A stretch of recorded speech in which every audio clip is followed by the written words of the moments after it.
Well, happy Easter, everybody, and welcome to the River House. Today we're in the kitchen, and obviously we're not at the off-grid property. Just because we're on-grid and not at the cabin, it doesn't mean that we have to stop practicing our homestead skills. So we're going to do a little bit of weekend homesteading projects this weekend, and we're going to can some sweet potatoes, we're going to make some super easy 3-ingredient bread, and we're going to cut up some bulk chicken that I got at Aldi's for 49 cents a pound. So stay tuned for some weekend homesteading projects at the River House.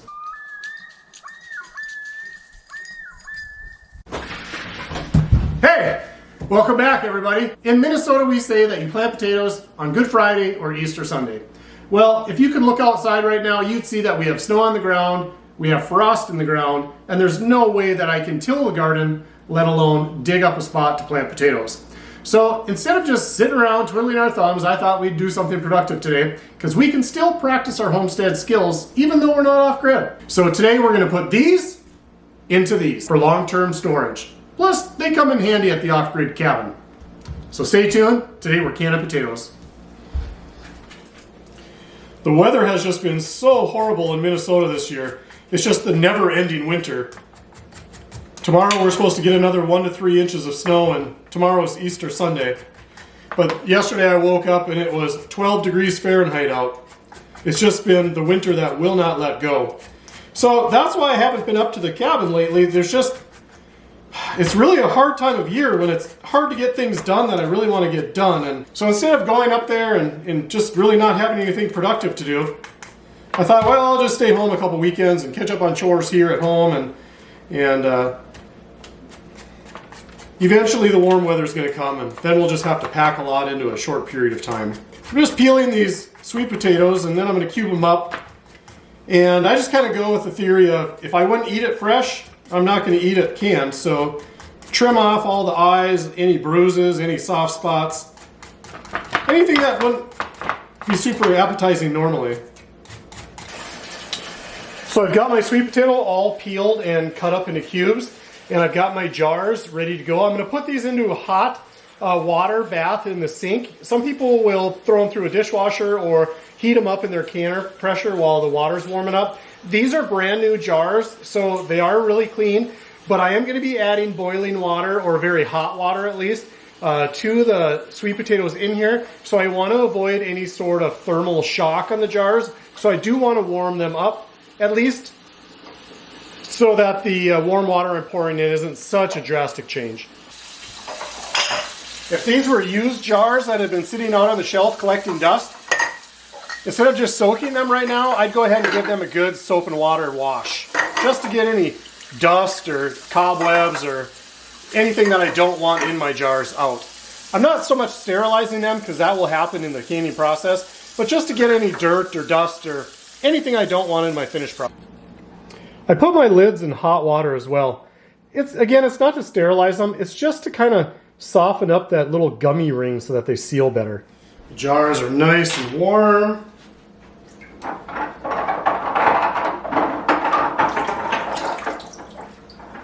Not boiling or anything by any means, but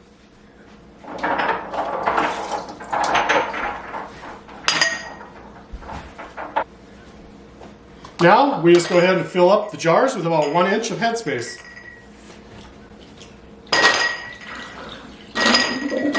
Some of these chunks may have been a little big. The smaller the chunks, the more you'll be able to get into each jar.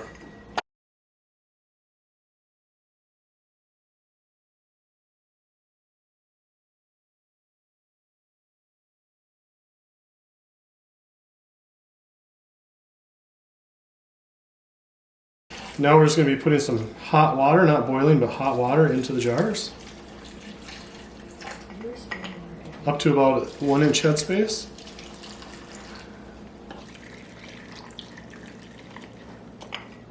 And then we're going to go through and knock all the air bubbles out. Looks like I'm going to need a bit more water.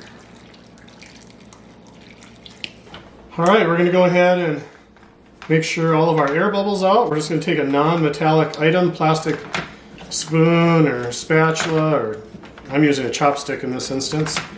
We're just going to kind of go around and make sure the air bubbles are all brought to the surface. And that just helps to ensure even cooking.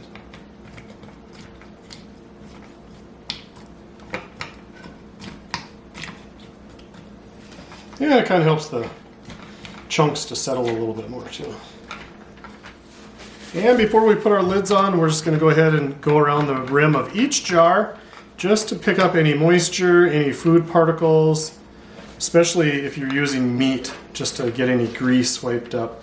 And while you're doing this, of course these are new jars, so I wouldn't expect it to happen, but as you run your finger along, you should feel for any chips or nicks in the top of the jar, which could prevent a good seal. And after our lids are on, we're going to put our bands on. You don't really have to crank them down. The guide says finger tight, which just simply means don't be cranking on them.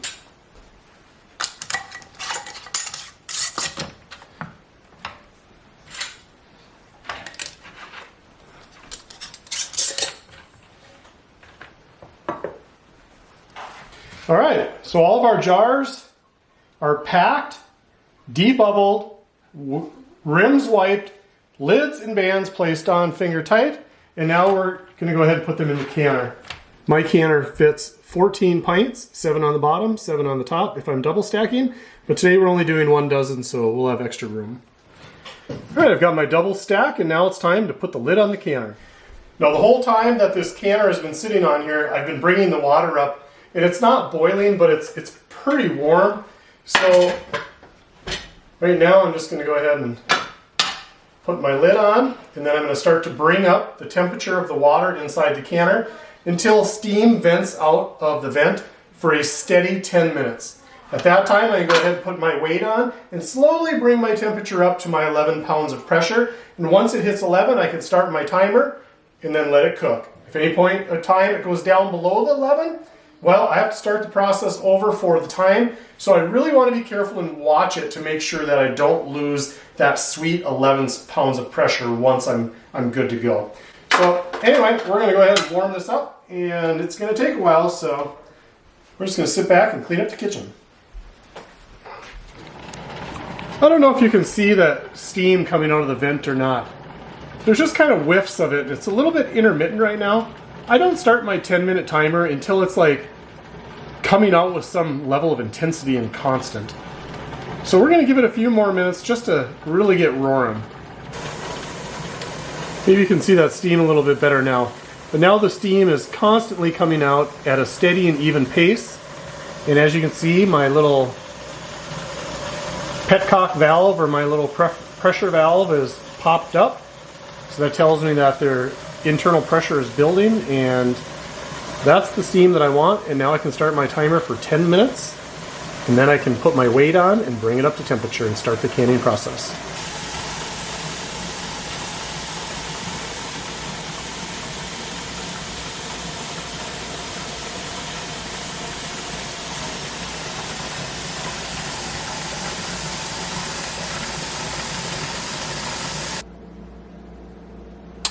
And my pressure has returned to 0, and the release valve has dropped back down. So I took the weighted gauge off, and now I'm going to open it up and see what they look like. The important thing when opening up a pressure canner is there's going to be a lot of steam that's going to be released. So when you open the lid up, you want to open it away from you so it doesn't steam up and get in your face. So just a couple things to mention is some people add salt to their jars when they can, but me personally, I feel like we get enough salt in processed food that I just really don't see the need to add more to my home canned stuff. And the other thing to mention is I did add a little bit of vinegar to my water in the canner, and that helps just to keep any scale and lime and rust off of the jars.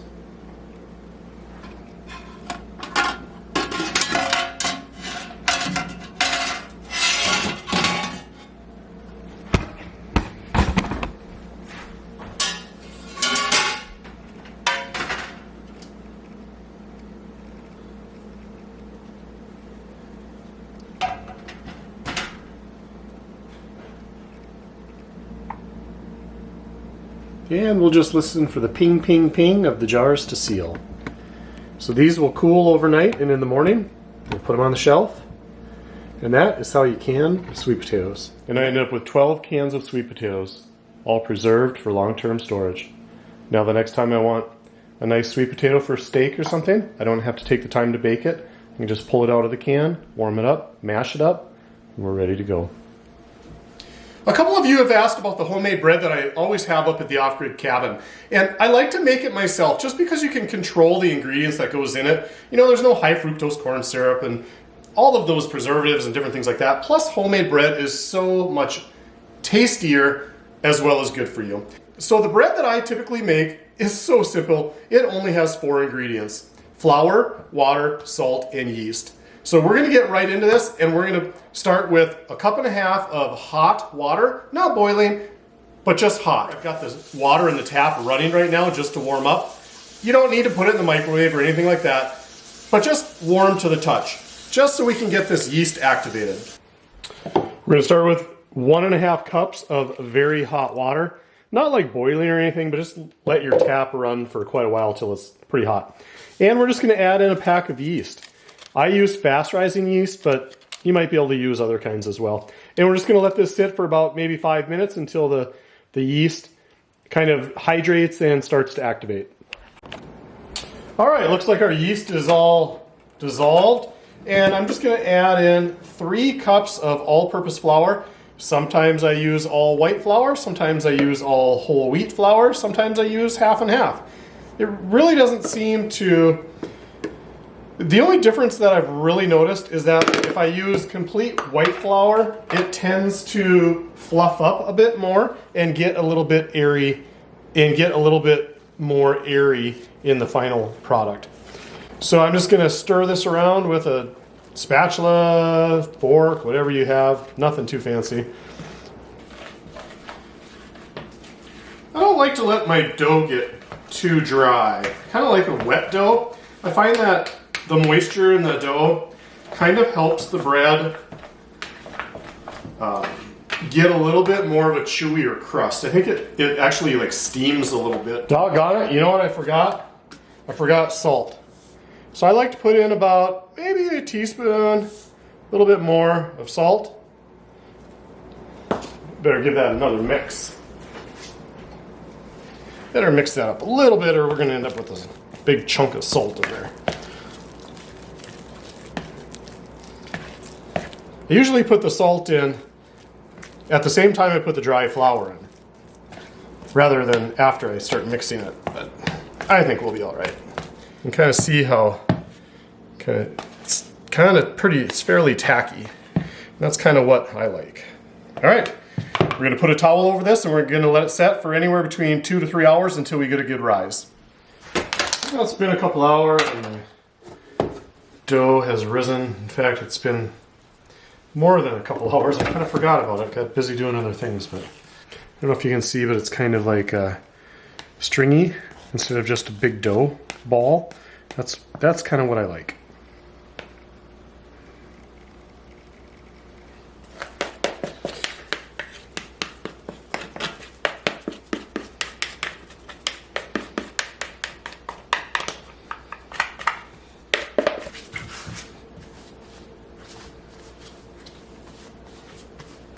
I'm not going to knead this because I don't want to punch it down. I kind of want it to keep as much air in it as I can. But I will kind of give it just a little bit of tension just by underfolding that bottom a little bit. And if it's too sticky to the mat, throw some flour down. But mine looks pretty good. Even though I didn't punch it down, it did lose quite a bit of its loft. But when we heat the Dutch oven up, we're going to let this sit for a little bit and it's going to rise back up. So I'm going to clean out my bowl because it's going to go back in here. So give me just 1 second. Well, I had to leave this for a few minutes because I had some background noise with the washing machine and whatnot. But so I generally just like to make a couple of tension cuts in it like this. And I put some parchment paper in the bowl that I had used. Now, of course, this has sat here for a while. So it's going to be... Now I'm going to have to retension it. I'll make my cuts once it's in the bowl. All right. So now it's in the bowl. We're going to give it a little bit more time to rest. So we're maybe going to give it maybe a half hour. We're going to go ahead and heat up the oven and stick the Dutch oven in there. And while that's going on, this can rise a little bit more. I'm going to set the oven for 450. And we're going to put the Dutch oven in the oven to heat up. So I'm just using your typical cast iron Dutch oven. We're going to put that in the oven, and that's going to warm up with the oven so that the Dutch oven is the same temperature as the oven. So the Dutch oven will be 450 degrees when we put the bread inside.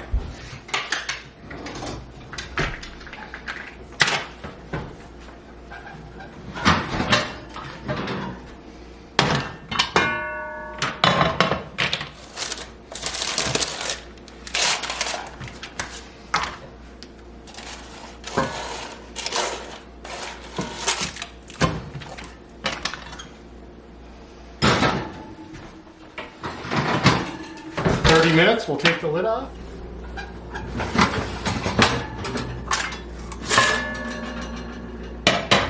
Looking good so far.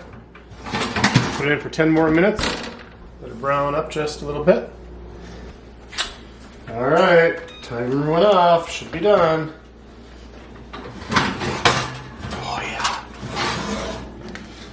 Oh yeah, look at that. Look at that. Would you look at that?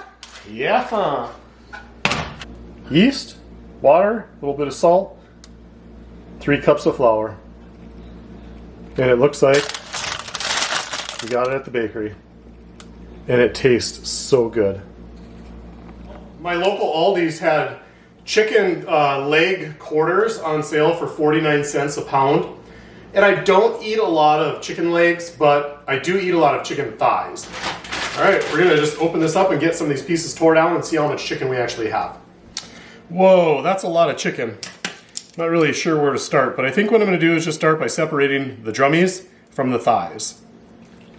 And we'll go from there. See what the easiest way to do this is. Probably with the scissors, I'm thinking.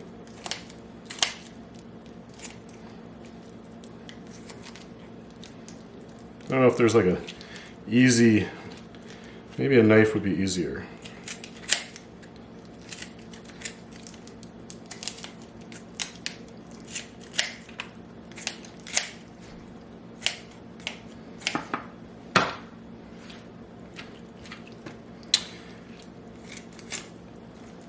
Boy, I tell you what, I am so tired of winter. It just will not let go. I think this week, though, it's projected to get up into the 50s, and hopefully that will finally be the end of it. But you guys don't want to sit and watch me cut chicken apart for an hour, so I will catch you guys. In a little bit. I'm gonna get these last ones packed up. So I've got 1 pack of 4, 1 pack of 2, and 1 pack of 4. That should be. I like to, when I put them in the quart jars, 4 of them fits perfectly. That's kind of why I chose to put 4 in a pack here. All right, let's get these sealed up.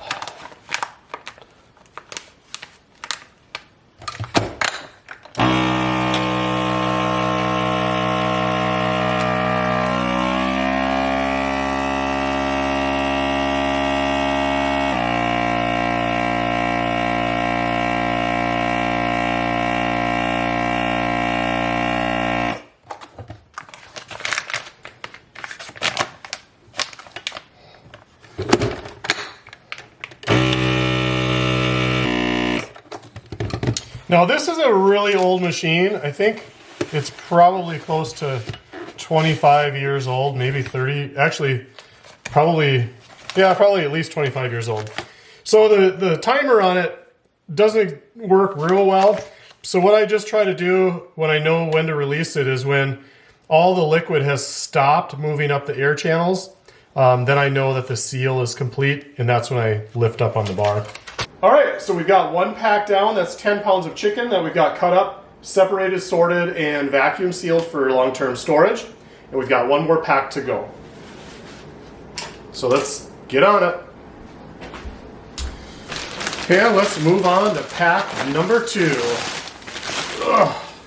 This is another 10-pound bag for 49 cents a pound. Well, let's see what we ended up with.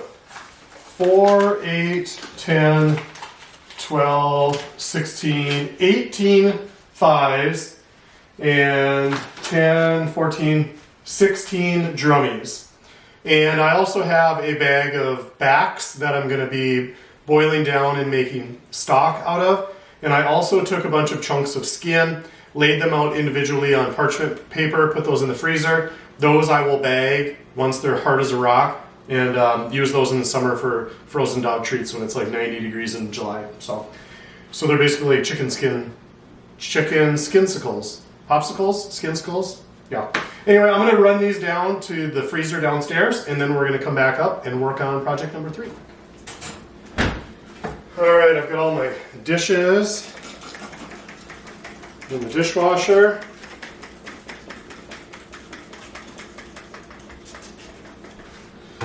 Make sure this is all sterilized.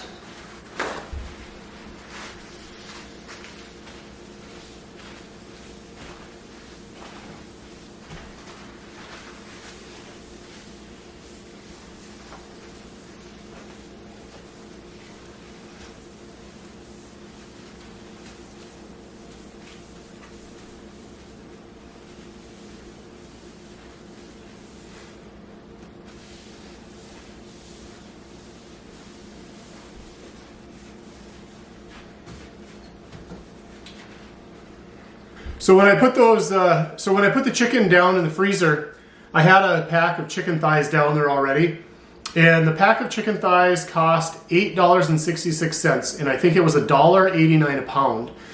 So if I put that in perspective, I think in a pack of chicken thighs there normally is probably 10, maybe 8 to 12. Let's just say 10. So if I had 10 thighs and it cost me $8.66, by cutting up the chicken myself and getting it on sale, what did I say, we had 18 thighs? So we had almost 2 packs, so that would be about $19, but let's be conservative and say $15. And we ended up with what, 16 drums that were completely free. So not only did we get a good deal on the thighs, but we ended up with 16 drums completely free, and just for doing a little bit of work ourselves by cutting it into sections. And we have all the backs that we can still make stock out of. So definitely worth the money to take an hour to go through and package it and put it away. Sure, it cost me money for the packaging, but you know, I've had that packaging for a long time, ever since I used to fish a lot, and I can guarantee it's a lot cheaper than if I would have bought it today, so it's probably good to use it up. But, all right, what should we do now? We can either can white potatoes, or we can maybe make some bean and ham soup, or maybe some split pea soup, or we can boil that stock down. Let's do some thinking on that. Let me do some thinking on that. So I just wanted to show you guys, I wasn't exaggerating, today is Easter. And there's probably 1.5 feet of snow up north still. Well, yesterday when I woke up, it was 12 degrees here. And I think it's probably about 25, 22 now. So yeah, not a super happy spring for us in Minnesota. So that is one of the reasons that I've been kind of absent for a while, is it just has been a horrible, horrible spring. And it really has stymied all of my projects. Except for the ones we can do on the weekend in the house. Well, that's a wrap for today's video, guys. Thanks for hanging out with me on a snowy, blustery, cold Easter day.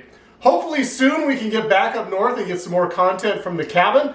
But for now, when life gives you lemons, make some homemade bread. Thanks a lot, everybody, for watching, and we will see you soon.